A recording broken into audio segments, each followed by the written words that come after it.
After 17 turnaround and big bullpen spend, Twins aim higher. Minneapolis, App. The turnaround for Minnesota last year was sharp, with 26 more wins than the miserable 2016 season on a march to the AL wildcard game.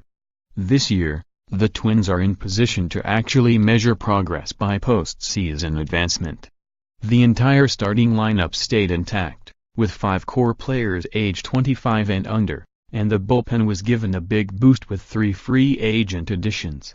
For the first time in 7 years, the previous appearance in the playoffs, Minnesota is a desired destination.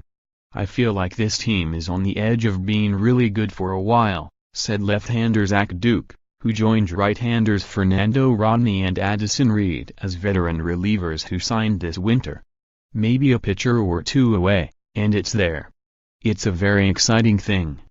The pitcher or two could still materialize, with Yu Darvish at the top of the list of unsigned logjam of free agents around the game." The Twins, who hold their first official workout for pitchers and catchers on Wednesday in Fort Myers, Florida, have been open throughout the offseason about their strong interest in the 31-year-old right-hander with 1,021 career strikeouts in 832 1/3 major league innings. "I've been a Yu Darvish person from the beginning," owner Jim Pollard said last month at the team's fan festival. "But it's got to be a deal that makes sense. We kind of know where we would be willing to be, but that doesn't mean that's where Yu is." The price tag for Darvish, who was traded from the Texas Rangers last summer to the Los Angeles Dodgers and reached the World Series before struggling there in 2 starts, will be high. But not prohibitive. "If we bring a good baseball decision to Jim Pollard, I'm certain we'll have support," Chief Baseball Officer Derek Falvey said. Here's what to watch for when the Twins arrive in Fort Myers, Florida, for spring training. New look: the Twins committed more than $23 million in guaranteed money to Rodney, Reed and Duke.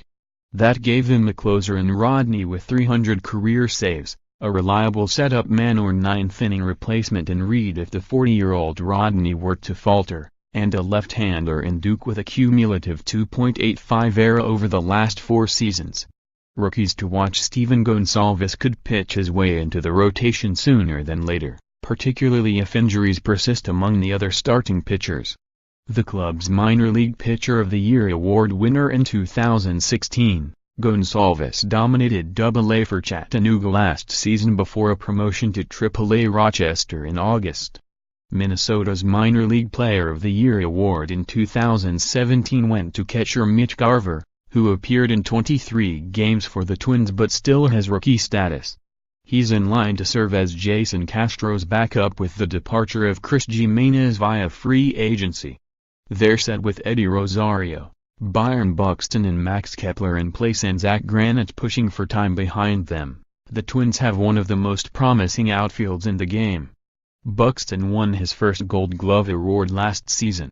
They're not. The strength of the starting rotation remains tenuous without a significant addition from the open market, and the finger injury to Irvin Santana was another setback. Jose Barrios and Kyle Gibson are settled in, and Adalberto Mejia was effective enough as a rookie to warrant a spot at the back of the rotation. Phil Hughes is one prominent option in the mix following a second thoracic outlet surgery on his ribs to alleviate shoulder trouble.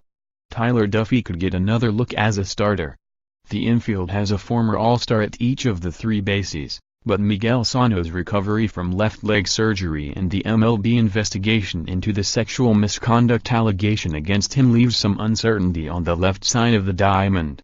The designated hitter role remains uncertain, too, with Sano, Robbie Grossman and Kennys Vargas in the mix for now.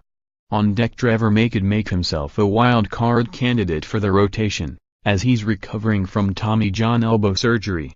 The right-hander didn't pitch in 2017, and he might not be ready for major league action until May, but he's a hard thrower with the potential to remake himself into a productive starter.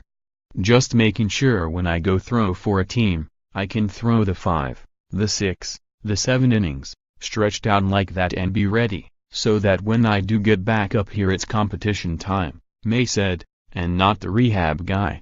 For more App baseball coverage, https://upnews.com/tag/mlbaseball